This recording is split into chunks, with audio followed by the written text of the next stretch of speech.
Welcome to this week's Beat Blast. We're going to feature Emperor's Palace. This restaurant's been serving up tasty Chinese fare since 1991, and its family endured quite the journey here as they immigrated from Vietnam. Stick with us.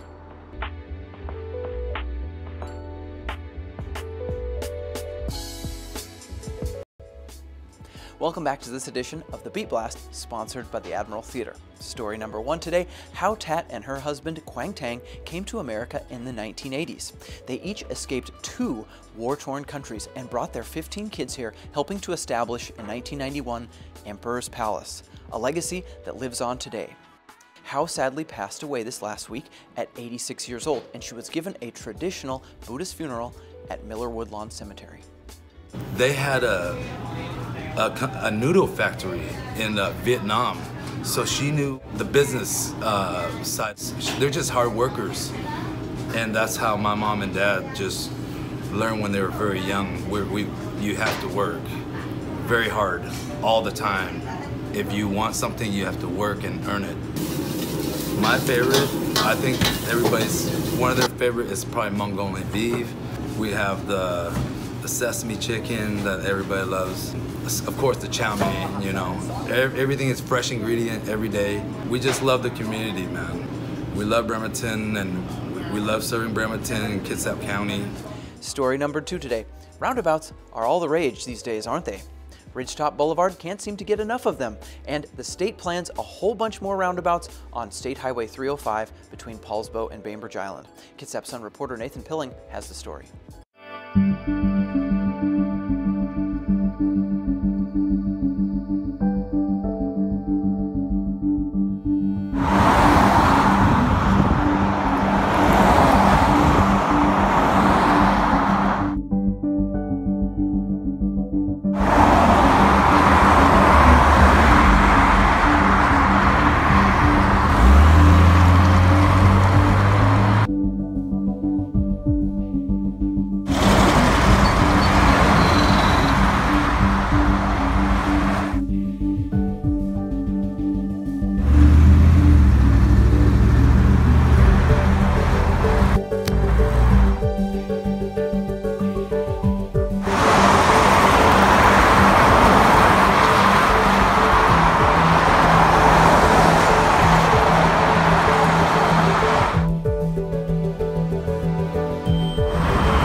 Story number 3, you may have noticed that the main entrance to Bremerton's Olympic College campus on the corner of Warren Avenue and 16th is closed this week.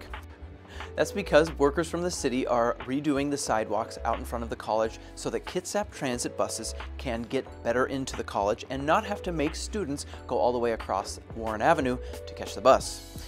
That's not the only construction that will be happening in the city of Bremerton this year. The entirety of Burwell Street between Warren Avenue and Callow Avenue will also be repaved. Story number 4 today, there's an insatiable demand for welders in Kitsap County in the Puget Sound region right now. Many are needed in the trade that uses electricity to fuse metals. I caught up with Catherine LaPierre, one of the rising stars of welding in the Puget Sound Naval Shipyard, to find out what she likes about the trade. My name's Catherine, and I work at Puget Sound Naval Shipyard in Shop 26 as a welder. Welding is, I think, a great avenue to pick up and learn a trade and become proficient in something that is so meaningful and holds together the integrity of the entire ship. I love working at the shipyard because it helps me support my family and gives me the financial stability to do everything I love outside of the shipyard.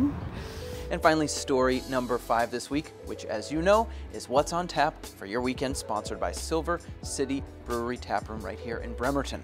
It's Easter egg time, and that means there's hunts going on around the county this Sunday as well as Saturday.